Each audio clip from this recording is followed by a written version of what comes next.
మన ప్రధానమంత్రి మోడీ గారి చేతుల మీదుగా భోగాపురం ఎయిర్పోర్ట్ ఓపెన్ అయింది. ఫైన్. అలానే ఆ సభ కూడా సక్సెస్ అయింది. Very good, fine. క్రెడిట్ చోరీ గురించిన వివాదం అనేది ఇంకా నడుస్తూనే ఉంది. జగన్మోహన్ రెడ్డి గారు కూడా తన హయాంలోనే ఇక్కడ పనుల పురోగతి గురించి ట్వీట్లు చేయటం, థ్యాంక్ యూ జగన్ అన్న అని ఆ పార్టీకి సంబంధించిన వాళ్ళు ట్వీట్లు చేసుకోవటం, ఇదంతా చూసాం. అయితే ఈ వీడియోలో నేను చెప్పొచ్చేది ఏంటంటే వైఎస్ జగన్మోహన్ రెడ్డి గారి మీద ఒక విమర్శ కూడా ప్రధానమంత్రి మోడీ గారు చేయడం లేదు. ఇది చాలామందికి తెలిసే ఉంటుంది, అందరికీ తెలిసిన విషయమే. జగన్మోహన్ రెడ్డి గారి హయాం గురించి ఆయన ఎప్పుడైనా ఒక విమర్శ చేశారా? ఫ్యాక్ట్ చెక్ చేసినప్పుడు ఎన్నికల ప్రచారంలో ఎప్పుడో ఒకసారి అలా అలవోకగా మా ప్రభుత్వం రావాలి, ఇక్కడ అవినీతి ఏలుతుంది అని మాట్లాడటం వేరు. పర్టికులర్గా ఈ మాట ఎందుకు చెప్పాలి అంటే, మోడీ గారు కానీ అమిత్ షా గారు కానీ తాము గెలిచినటువంటి రాష్ట్రాలలో పర్యటిస్తున్నప్పుడు గత ప్రభుత్వంలో ఏం జరిగింది అనేది ప్రతి మీటింగ్లో కూడా వాళ్ళు పాల్గొనే ప్రతి సమావేశం, సభ, ర్యాలీలో తూర్పారబడతారు. అందులో ఎటువంటి సందేహాలకు తావివ్వరు, అసలు నో ఛాన్స్ అనమాట. సెకండ్ థాట్ లేకుండా విరుసుకుపడతారు. ఫర్ ఇన్స్టెన్స్, మమతా బెనర్జీ గారి హయాం, పశ్చిమ బెంగాల్లో మమతా బెనర్జీ గారి హయాంని చీల్చి చెండాడుతారు. ఎప్పుడు ఎక్కడ ఛాన్స్ దొరికినా వెస్ట్ బెంగాల్లో రిజల్ట్స్ వచ్చిన తర్వాత ఒక 2 నెలల తర్వాత కూడా అమిత్ షా గారు చేసినటువంటి టూర్ ఉంది.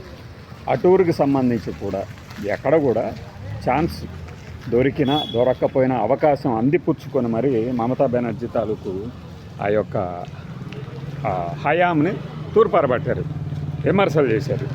మరి ఇక్కడికి వచ్చేసరికి ఈవెన్ కాంగ్రెస్ హయాంలో జరిగినటువంటి ఆ ఇన్సిడెంట్స్ కానీ, తెలంగాణకు వచ్చిన, బీహార్కి వెళ్ళినా, ఇంకా మీకు ఆశ్చర్యకరమైన విషయం, మీరు గుర్తించనిది, తెలిసిందే అయినా కూడా గుర్తించనిది, బీహార్లో కాంగ్రెస్ కానీ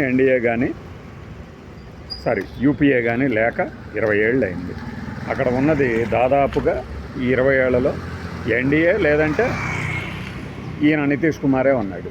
అలాంటిది జంగిల్ రాజ్ అనే ఒక పదాన్ని ఇంకా వాడతారు. దేనికి వాడతారు? మోడీ గారు అప్పటి హయాము, అప్పట్లో అలా జరిగింది ఇలా జరిగిందని చెప్పడానికి. అంటే తమకి ప్రతిపక్షాలు ఏలుబడిలో ఉన్న రాష్ట్రాలలో ఏదైనా పార్టీ తాలూకు, ప్రభుత్వం తాలూకు కార్యక్రమాలకు వెళ్ళినా ఎక్కడా కూడా వెనక్కి తగ్గకుండా విమర్శలు చేస్తారు. మరి ఆంధ్రప్రదేశ్ విషయానికి వచ్చేసరికి జగన్మోహన్ రెడ్డి పార్టీని కానీ జగన్మోహన్ రెడ్డిని కానీ నోరు ఎత్తి పల్లెత్తి ఒక్క మాట కూడా మాట్లాడరు. ఎందుకని? ఈవెన్ ఇప్పుడైతే కనీసం గత హయాంలో అనే మాట కూడా వాడట్లా. మేబీ నిన్న మొన్న వచ్చింది 3వ రోజు అయ్యి ఉండొచ్చు, అదే 3వసారి అయ్యి ఉండొచ్చు. కానీ 2 లక్షల కోట్ల పెట్టుబడులు మేము ఒక్క ఏపీకి ఇచ్చామని చెప్పొచ్చు. కానీ ఆయన నిజంగా అంత ఏమి ఇవ్వలేదు, చెప్పొచ్చు కానీ ఎప్పుడూ కూడా గత హయాంలో అసలు పైసా ఇవ్వలేదని కానీ, గత హయాంలో ఇలా జరగలేదని కానీ అనలేదు. ఎందుకు? గతంలో కూడా కేంద్ర ప్రభుత్వంలో ఉన్నది ఆయనే కదా. స్టీల్ ప్లాంట్ గురించి పిచ్చితనంగా టీడీపీ వాళ్ళు, జనసేన వాళ్ళు మాట్లాడి ఉండొచ్చు. కానీ ఎందుకంటే అసలు దీపం అనే పథకం పెట్టేసి పేరు పెట్టి ఒక శాఖకి డిజిన్వెస్ట్మెంట్ చేస్తున్నదే మోడీ సర్కార్. అలాంటిది మేము కాపాడాం, ఎవరు కాపాడారు అని వాళ్ళు ఒక హై టోన్లో అరిచినంత మాత్రాన విషయం వీక్ అయిపోతుంది కదా.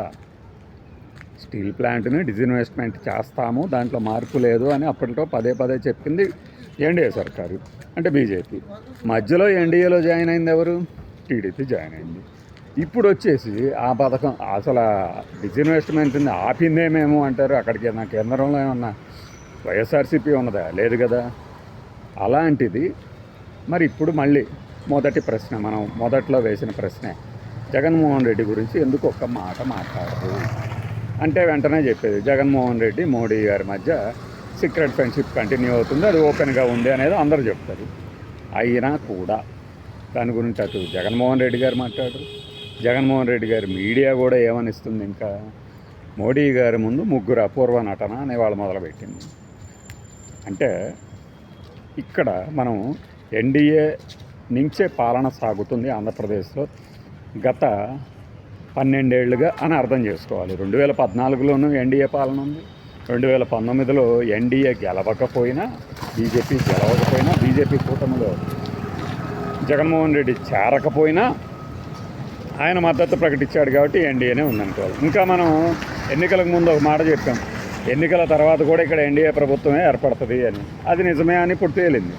ఎన్నికల తర్వాత జగన్మోహన్ రెడ్డి పార్టీ గెలిచినా, టీడీపీ గెలిచినా ఎన్డీఏనే ఏర్పడుతుంది అనేది నా ఉద్దేశం అప్పట్లో. బట్ జగన్మోహన్ రెడ్డి ఈవీఎం మాయాజాలంలో కొట్టుకుపోయాడు కాబట్టి ఆయన మాజీగా మిగిలాడు. మరి ఇప్పుడు ఈ కోణాల్లో చూసినప్పుడు ఎప్పటికీ కూడా తనకి అభ్యంతరం లేదు, తనతో కలిసి వచ్చే వాళ్ళని మేరే సజ్జోడో అంటారు అనేది అర్థమవుతుంది కదా. నేను మీతో మాట్లాడుతూ ఉండగానే లైట్ ఫెయిల్ అయింది, చీకటి పడింది, మార్పులు చోటు చేసుకున్నాయి, నా వాయిస్ మాత్రం మీకు వినిపిస్తూనే ఉంది. అలానే మోడీ గారికి జగన్మోహన్ రెడ్డి గారి సపోర్టు ఇతోధికంగా అందుతూనే ఉంది. కాబట్టే ఆయన జగన్మోహన్ రెడ్డిని వ్యక్తిగతంగా కానీ పార్టీ పరంగా కానీ ప్రస్తుతానికి టార్గెట్ చేయలేదు అని మన కళ్ళ ముందు కనబడుతున్నటువంటి ఒక దృగ్విషయం. దీన్ని కాదనే వాళ్ళు నిరభ్యంతరంగా వారి వాదనని కొనసాగించుకోవచ్చు. బట్ ఇక్కడ ఎన్డీఏ ప్లస్ వైఎస్ఆర్సీపీ = 0 అవుతుంది. 0 అంటే కలిసి ఉన్నా లేకపోయినా అని. But TDP plus Janasena plus BJP just NDA without YSRCP 0 అని నేను ఇందాక చెప్పిన ఈక్వేషన్ అర్థము. ఆయన ఎన్డీఏలో కలిసి ఉన్నా లేకపోయినా నేసెంట్ ఆక్సిజన్ లాగా ఉంటాడు. కానీ ప్రతిపక్షంలో కనుక లేకుండా అధికార పక్షంలో ఉంటే అది ఎన్డీఏ ప్లస్ అవుతుంది అని చెప్పడం నా ఉద్దేశం.